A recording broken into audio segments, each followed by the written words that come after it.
मशवरा देता हूँ हुकूमत को और वजीर कानून को मशवरा देता हूँ कि ना फिरौन की हुकूमत सारी जिंदगी रही, ना नमरूद रहा, ना जाज बिन यूसुफ रहा, ना यजीद रहा। और यार दरबारी बन के हुक्मरानों की चापलूसी करते करते तुम यहां तक आ गए हो कि अब नबी पाक की इज्जत को आंच डालना शुरू कर दिया है। और आप यकीन करें सियासी जमातों का इतना बुरा हाल है कि इनके लीडर के बारे में कोई बात करे तो पागल हो जाते हैं ये एहतजाज कर करके। और उसने डायरेक्ट कह दिया कि खत्म नबूवत का मसला ही कोई नहीं, जो दीन की बुनियाद है, किसी को परवाह नहीं। मुझे तो उन लोगों की फिक्र हो रही है जिन लोगों ने इन्हें वोट दिए हैं, वो अल्लाह को क्या जवाब देंगे। और ये अल्लाह माशाल्लाह सारी सियासी जमातें इस तरह की। और मेरा वजीर कानून साहब को भी मशवरा है कि जिंदगी बड़ी थोड़ी है, बड़ी थोड़ी। अल्लाह सबको माफ करता है, अपने रसूल के गद्दारों को माफ नहीं करता। और यहां तुम्हारी गाड़ियों पे झंडे लगे हुए हैं, वहां भी तुम्हारे झंडे लगेंगे, पर इसलिए लगेंगे कि ये गद्दार है नामूसे रिसालत के। ये झंडे लगेंगे। शर्म करो और डर जाओ, बस कर दो। तुम्हारे मुंह में अब दांत पूरे नहीं रहे। कोई शुगर का मरीज है तो कोई ब्लड प्रेशर का, तो कोई हार्ट का, तो कोई कैंसर का। शर्म करो और अपनी कब्र की भी थोड़ी सी फिक्र करो। बताओ पाकिस्तान के कितने सदर गुजरे, वजीर आजम गुजरे, तो उनकी कब्रें कहां हैं?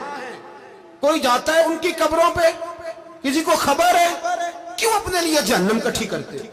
सारा कुछ दुनियादारी रह गई है, सारा कुछ सिर्फ यही रह गया। हजरत अबू बकर सरदार थे, हजरत उमर सरदार थे कबीले, हजरत उस्मान सरदार थे। उन्होंने सरदारियों को ठोकर मार के रसूलुल्लाह के कदमों में बैठना पसंद किया।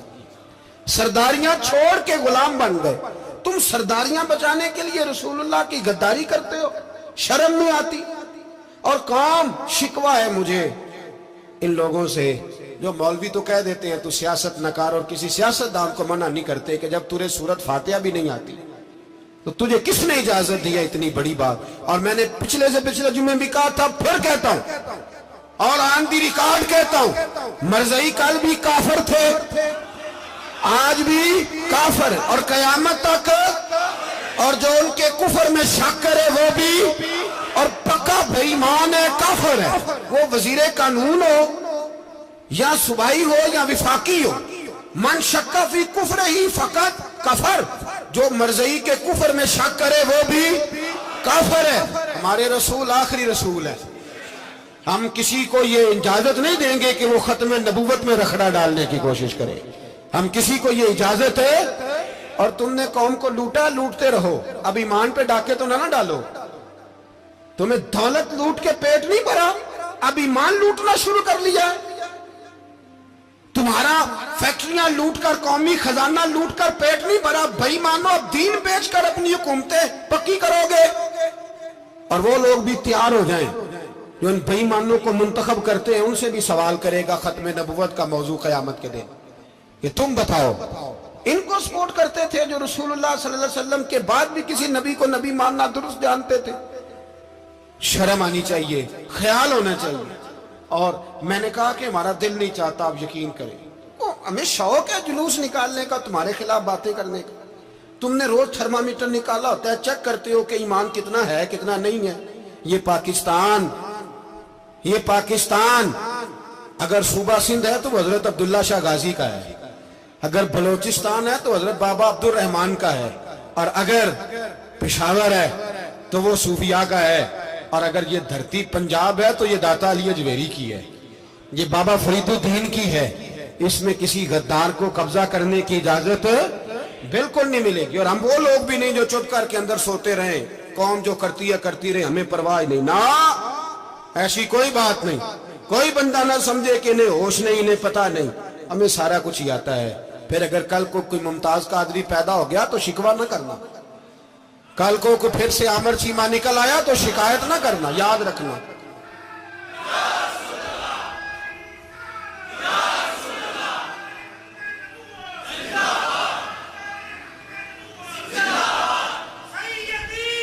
तो मेरे भाई खोल के बोलो, या नबी रसूल के बोलो।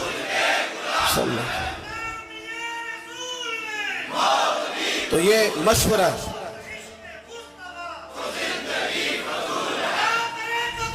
جزاک اللہ. تو یہ تمہیں مشورہ ہے.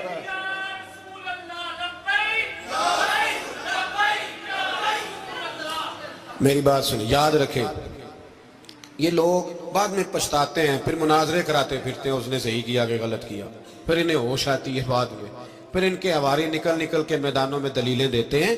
اس لیے ہمارا مشورہ ہے انہیں کہ یہ اپنی حد میں رہیں، اور جو کام تمہارے ذمہ، میں نے کہا نا تم نے بڑا لوٹا، یہ قوم روز تمہیں موقع دیتی ہے لوٹنے کا، یہ موقع دیتی ہے، تو تم نے دولت لوٹ کے پیٹ نہیں بھرے، اب ایمان لوٹنے کے چکر میں آ گئے ہو. یاد رکھو، مسلمان گناہگار ہیں، غدار نہیں ہے. تمہیں دولت لوٹنے کا تو شاید موقع مل گیا ہے، پر ایمان لوٹنے کا موقع نہیں ملے گا. تو اس لیے اس کو لگام دو. اور ویسے بھی کتا جو پالتو ہوتا ہے نا، اس کو گھر کے اندر سنگلی سے باندھ کے رکھنا چاہیے. یہ تمہارے بوٹ چاٹتے ہیں، بھونکتے ہیں، تمہارے حق میں وزارتیں لیتے ہیں. ہم نے تو کوئی وزارت نہیں لی تم سے، اور نہ ہمیں شوق ہے، اس لیے کہ ممبری کیا کرنی ہے جس کو ممبر رسول عطا کر دیا جائے. اس نے کیا کرنی ہے یہ ممبریاں جس کو پکا پکا ممبر رسول دے دیا جائے. تو اس لیے اس سے باہر آؤ. میں نے کہا بڑے بڑے نمرود، فرعون، قارون دفن ہے، تمہارا بھی نام تک نہیں ہوگا، بالکل نام نہیں ہوگا. اس لیے ہمارا مشورہ، اور آپ لوگ بھی آئیں نا یہ اگلے سال، تو ان کو کھڑا کر کے پوچھ لینا، اسلامی جمہوریہ پاکستان کا تم نے ایم پی ایم نے بننا ہے، پہلا کلمہ ہی صحیح سنا دو. چلو خدا کا واسطہ یہی بتا دو کہ تمہیں نماز بھی ڈھب سے آتی ہے کہ نہیں. اور آپ کی موج ہے، آپ بٹھا لیتے ہیں سر پہ، کیا کریں، سمجھانے والے مفت گناہگار ہو گئے اور بہکانے والے سب تمہارے یار ہو گئے. اس لیے یہ چھیڑتے ہیں جان بوجھ کے. اور پھر جب کوئی ممتاز قادری علیہ رحمہ پیدا ہوتے ہیں، پھر انہیں دشواری ہوتی ہے، پھر ان کا جینا مشکل ہو جاتا ہے. یہ موقع دیتے ہیں، پتہ نہیں کس کے ایجنڈے پہ عمل کر رہے ہیں. میرا سوال یہ ہے، میں نے پچھلے جمعے پھر میرا سوال ہے کہ میں پوچھتا ہوں، اس آدمی کو ضرورت کیا ہے ختم نبوت پر بات کرنے کی، جب امت مسلمہ کے متفق کا فیصلہ ہے کہ مرزائی کافر، اسمبلی نے بل پاس کر دیا کہ مرزائی، ان کو اقلیت قرار دے دیا، اور جب سے وہ اقلیت بنے، نہ ہم نے ان کی عبادت گاہ جلائی، نہ ہم نے ان کو قبروں سے نکالا، نہ ہم نے، بس ٹھیک ہے جیسے عیسائی رہتے ہیں، یہودی سے کس ملک میں رہتے ہیں وہ بھی رہے، اقلیت بن کرے، کوئی اعتراض. پر تم انہیں کھینچ کھونچ کے کیوں قریب کرتے ہو؟ تمہارا کیا جرانہ ہے ان کے ساتھ؟ بتاؤ تو صحیح. ان لوگوں سے ان کو چاہیے اپنے منہ میں لگام ڈالیں، اور اگر نہیں ڈالیں گے پھر انشاءاللہ ڈالی جائے گی، اور بڑی تگڑی ڈلے گی، اور پھر ایسی ڈلے گی، ایسی ڈلے گی. سلمان تاثیر جب مرا تھا نا، تو 5-5 لاکھ روپیہ مولویوں کو آفر کی جنازہ پڑھاؤ، 5-5 لاکھ روپیہ چھوٹے چھوٹے مولویوں کو.